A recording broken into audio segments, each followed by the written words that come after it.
Shri Gurubhyo Namaha. Om Vyasam vasishta-naptAram Shakre Pautramakalmasham Parasharatmajam Mandhet Suka-tAtam tapo-nidhim Vyasaya vishNu-rUpAya vyAsa-rUpAya vishnave Namo vai Brahma-nidhaye vasishta-ya namo namaha. Om Narayanam namaskrityam naram chaiva narottamam Saraswatim devim cha tato jayam mudhirayet.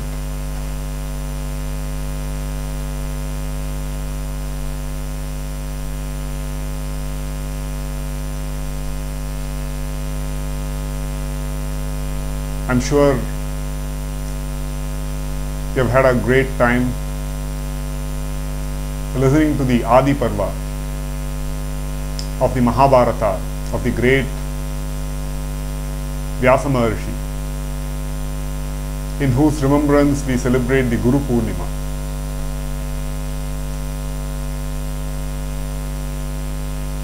So we have seen diverse events.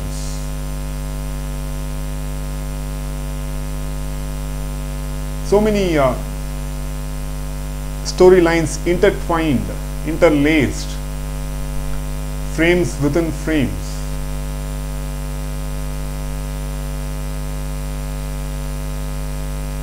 And we saw how the Khandava forest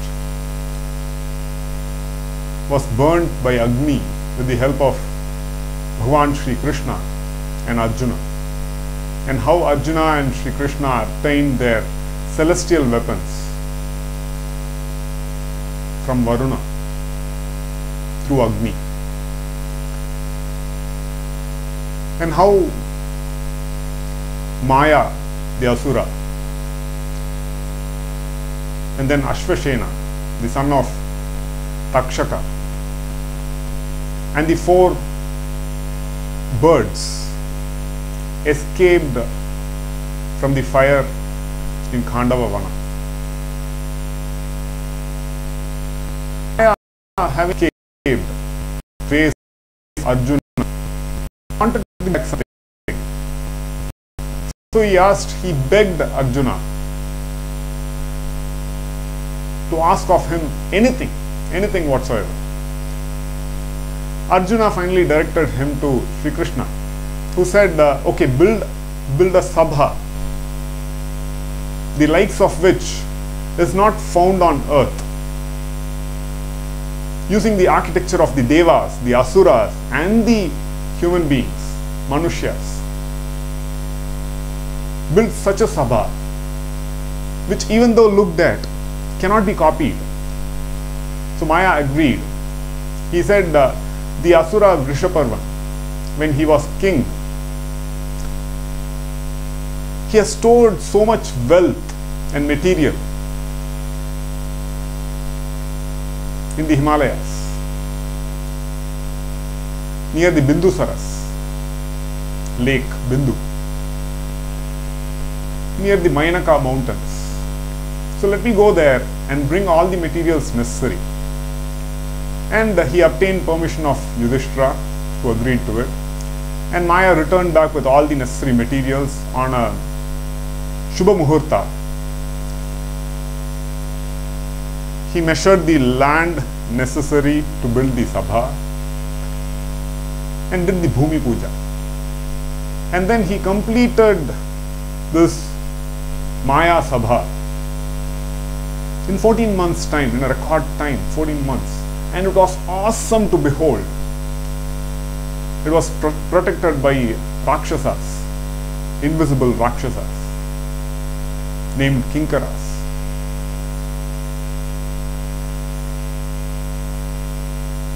So very interesting. If you visualize it, I'm not giving you the details, but you should refer to the originals and try to visualize how the Sabha looked. And in that he had a pool which was so crystal clear that so many kings could not make out the difference between actual land and water. And hence they would fall in. It happened to Duryodhana. And this was one of the major incidents in this Sabha Parva. So many, so beautiful, so wonderful. And to commemorate entry into the Maya Sabha, there are gala events planned. And so many Rishis, Munis, sages, and Raja Rishis, so many kings, so many famous people come to the court of Yudhishthira, the Maya Sabha of Yudhishthira. There, Narada also appears. So Narada is an awesome being. He has access to all the worlds. No, this is not such an easy thing. He is good pals with the Asuras. He is good chums with the Devas, with Manushyas, with all Jivarasis. He is such an awesome being that he is acceptable and honored wherever he goes. That is a great quality. Don't you think so? You know, if I and you were to go around, would we be acceptable in all houses? I'm not so sure at all. You know, seeing this, many people don't accept me. You know, so Narada was such a wonderful person. But people would also be aware that he would foment trouble. Why? Because he would keep the ego in check. Be it the Devas or the Asuras or Manushyas or any being, he would always keep the ego in check. And he was well versed not just with the Vedas and Vedangas, but all stuff. He just knew things. He just knew everything. So such an awesome being. So he comes to the Maya Sabha of Yudhishthira.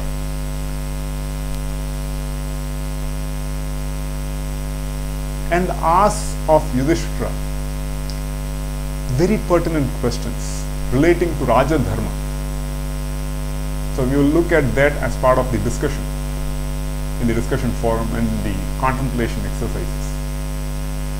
So he asks very pertinent questions to Yudhishthira, and Yudhishthira answers them satisfactorily. Then Yudhishthira asks, "O Narada, O great Narada, you have been everywhere. Tell me, is there an equivalent to this Sabha anywhere else?" So Narada describes the beautiful Sudharma of Indra. The Sudharma is the Sabha of Indra. Then he describes Yama's Sabha, Varuna's Sabha, Kubera's Sabha, why even Brahma's Sabha. And there is no equivalent to Brahma's Sabha in all the three worlds, he says. And the descriptions are amazing, just mind-blowing. And he says, there is no equal to your Maya Sabha amongst men, amongst human beings. There is no equal. That much I can tell you. And then Narada further states, I had been to Yama's Sabha, and there I found your father, Pandu. He requested me to inform you that he cannot go to Indraloka unless you perform the Rajasuya Yajna. Rajasuya establishes you as the first among equals, amongst all kings. So all the diverse kings of the entire world, you would be the first amongst equals. Everyone is equal, but you will be the first amongst equals. It's a beautiful process. So Rajasuya Yajna had to be conducted. On hearing this, Yudhishthira does not know what to say. He is completely caught off guard. Then he consults Krishna. Krishna says, that is very good, but you will have to do a SWOT analysis. No? strengths, weaknesses, opportunities, threats. What are your strengths? What are your weaknesses? How, if you are planning to conduct this, how should you proceed? It cannot be done just like that, whim and fancy. No. In one yuga, hardly one Rajas Yajna is conducted. So it's so very difficult of accomplishment. Because all the kings in the entire world should agree that you are their first amongst equals. That is not an easy thing. They should agree to it. Otherwise, you should defeat them in war and not kill them. That's important. Make them agree. So Krishna says the first step that we need to take is eliminate Jarasandha, because he's a bane on earth. Now Jarasandha is an awesome being, very powerful, and he is an enemy of Krishna. Why an enemy? Because Krishna killed Kamsa, who was the son-in-law of Jarasandha. Now Jarasandha's story is very, very beautiful. Jarasandha. Jarasandha. The one who was put together by Jara. Jara was a Rakshasi. Now Jarasandha's father was a great king who had 2 wives. He did not have a child. So he did immense tapasya. He was a Shiva Bhakta. And a great Rishi gave him a fruit. Now what he did, he did not want to disappoint any of his wives. So he divided that fruit and gave it one half to one wife, another half to another wife. And they both gave birth to half a child, half a mass of flesh. And hence nothing could be done. Both those halves had to be discarded. Now this Rakshasi Jara discovers this, but out of compassion, even Rakshasis have compassion, she put them together, and the child came alive. When she presented this child to the king, he said, since you have been, Sandhi means joining together, since you have been put together by Jara, you will be called Jarasandha. And Jarasandha was an awesome Shiva Bhakta. He was protected by Shiva himself. Such a great king, warrior, but he had this quality of subjugating other kings. He can be first among equals, but he was something like a dictator. Other kings had to listen to him, otherwise he would eliminate him. You can find this trait even in Duryodhana. So Jarasandha had to be eliminated. And he could not be eliminated in a just war. So Krishna advises strategy. Krishna, who knows the past, present and the future, he knows how to eliminate Jarasandha. So he asks Arjuna and Bhima to come along with him to the city of Jarasandha and eliminate him in a one-to-one fight. Yudhishthira reluctantly agrees because he knows Jarasandha's powers. So the trio, Krishna, Arjuna and Bhima, get dressed up as Snataka Brahmanas, enter the city. But they don't accept the wealth given to them. And that means they have entered as not friends but enemies. That's the strategy. So Jarasandha comes and meets them, and Krishna reveals they are not Brahmanas, they are Kshatriyas. I am Krishna. This is Arjuna, there is Bhima. We will fight one-on-one. We have come here to fight. As per Kshatriya Dharma, you should honor us. And Jarasandha agrees. He says, Krishna, Arjuna, you are too meek. I will not fight you people. Bhima, yes, you seem a little my equal. We will fight. So they fight. They fight and fight and fight. It goes on. And as Amavasya approaches, Jarasandha gains in power. So Krishna hints to Bhima that he needs to be eliminated fast. Otherwise, you are done. And he gives an idea. He takes the dharba grass, tears it in half, and throws it aside. So Bhima does that. He tears him into half and throws him aside. But that's not the end of him. The halves join, and again Jarasandha comes alive. Oh, now what do I do? Bhima is losing his strength and patience. When you are impatient, you can commit a lot of mistakes. Now Krishna shows him through tearing a dharba grass and throwing it this way. Bhima follows that.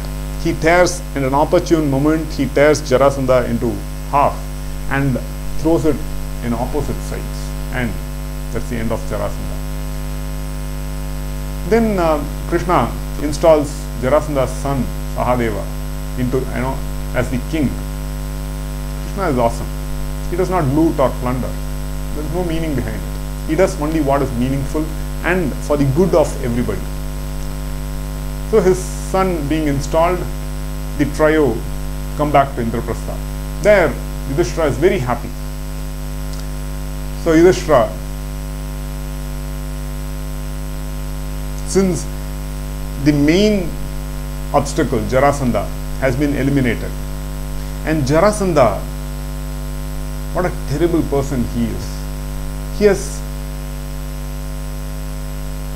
made captive so many kings of great renown. He did not eliminate them, he did not kill them, or he did not let them rule. He held them captive so as to be able to give a Narabali to Shiva. Because of Jarasandha, Krishna lives with these kings, and these become allies of Yudhishthira. So Yudhishthira already has so many allies now. Then it is decided that Arjuna would go to the north and conquer the kingdoms of the north, either through gifts, Sama, Dhana, Veda, Danda. That's the policy. Sama means you explain the reason for your coming, Rajasuya Yajna, and ask the kings to participate. Give tribute to the Chakravarti, Yudhishthira. If they agree, wonderful. If that does not work, then Dana. Give a lot of gifts, make them happy. If that does not work, you frighten them, create conflict in their minds, Bheda. Create conflict within their territory. If that does not work, war. But in the war, you cannot kill that king. So that is how Rajasuya is conducted. So Arjuna goes to the north. Nakula is sent to the west. Sahadeva goes to the south. And Bhima goes to the east. And the four brothers, in all glory, and come back to Yudhishthira completely successful, having subjugated all the kings of all the lands. In fact, Arjuna brings so much wealth that he is called Dhananjaya, one who has succeeded in acquiring a lot of dhana, wealth. Because to conduct the Rajasuya Yajna, you need wealth. So the Rajasuya Yajna, invitations are sent out, all the kings participate, it's a gala event. And slowly it comes to a close. Everybody is happy. Everybody says there has not been a yajna like this anywhere.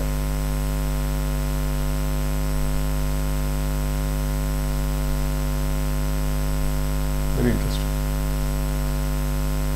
But in the Indian tradition, we keep this We have a 4-month-old child now. So we keep this drishti puttu, drishti, so that others' eyes don't always fall on your entire face. They fall first on that puttu. And hence they feel, oh, that sort of a response is very, very important. Otherwise, they may start feeling jealous. And hence, in Tamil, they say, Kandu patrum. Nazar lag jayegi. Drishti. Even in houses, in front of houses, you can see big, horrifying faces. Those are drishti. For drishti. Not for good eyes, but for bad eyes. Likewise, everything in the Rajasuya Yajna has been so smooth that it seems almost unbelievable. Until at the end, it comes to a stage where it has to be decided who's the chief guest, who has to receive the highest honor.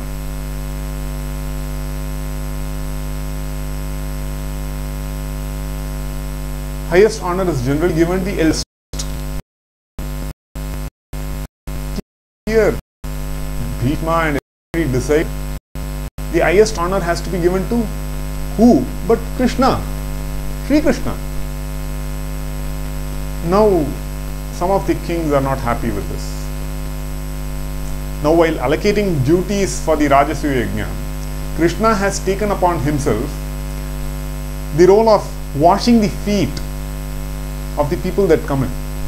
See the role, see the complete absence of pride. In fact, Krishna is called Bhagavan exactly for this reason. Bhagavan means one who has 6 attributes, 6 Aishwaryas. What are they? All wealth,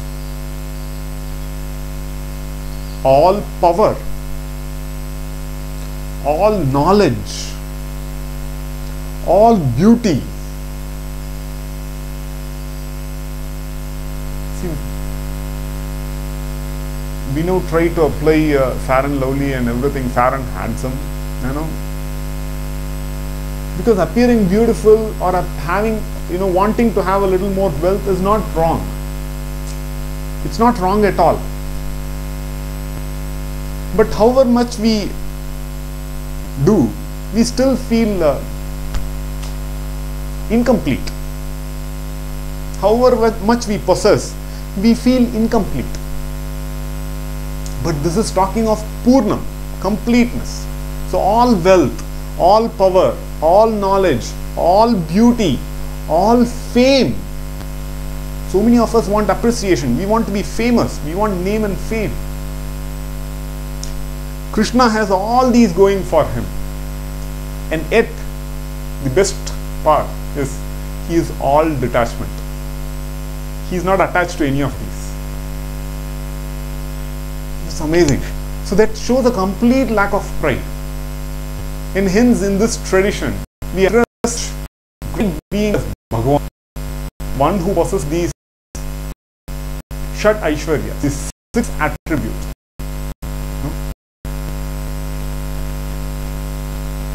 So it's not that you should not be prosperous outwardly, but you can be prosperous inwardly only if you have that detachment. Without that, there may be outward prosperity, but inwardly you will always have atripti. You will not be satisfied, you will not be happy, contented, relaxed, always craving for more and more. That is bound to happen. Now Krishna is not such a being. He is a great being and hence called Purna Avatara, complete in all aspects. Purna Avatara. And hence it's decided, so many rishis know this truth. Even Bhishma knows this truth, and hence they decide that Krishna should be the one who gets the highest honor in Rajasuya Yajna. But so many other kings, including Shishupala, think it should not be so. And hence they oppose.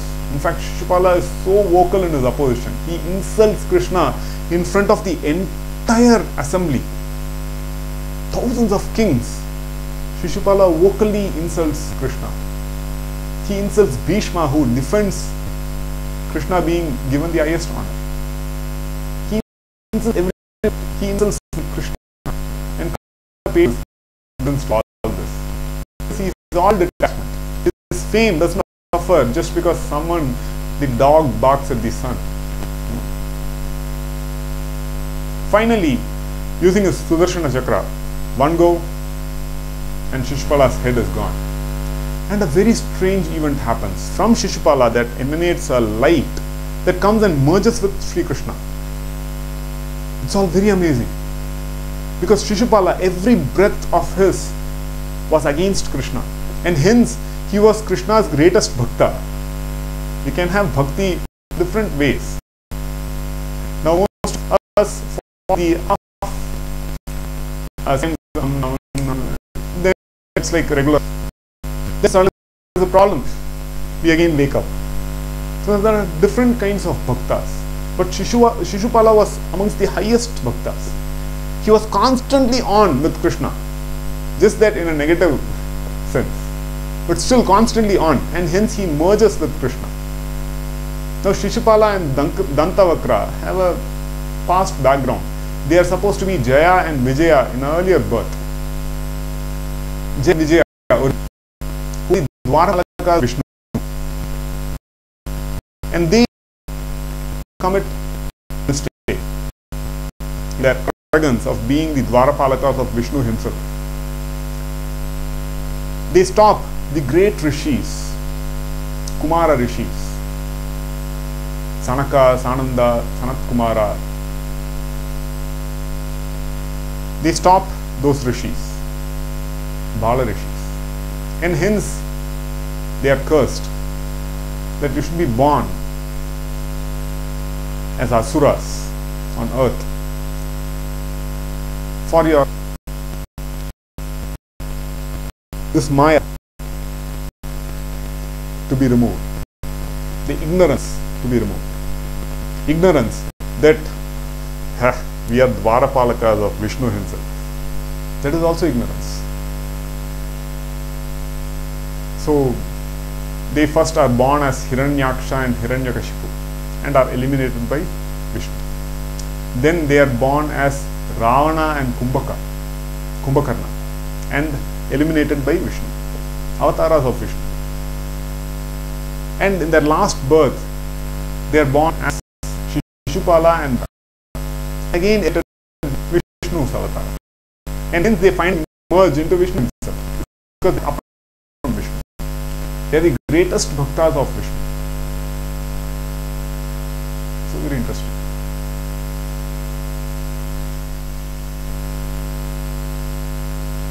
So Shishupala is eliminated, killed. And Sri Krishna is given the highest honor.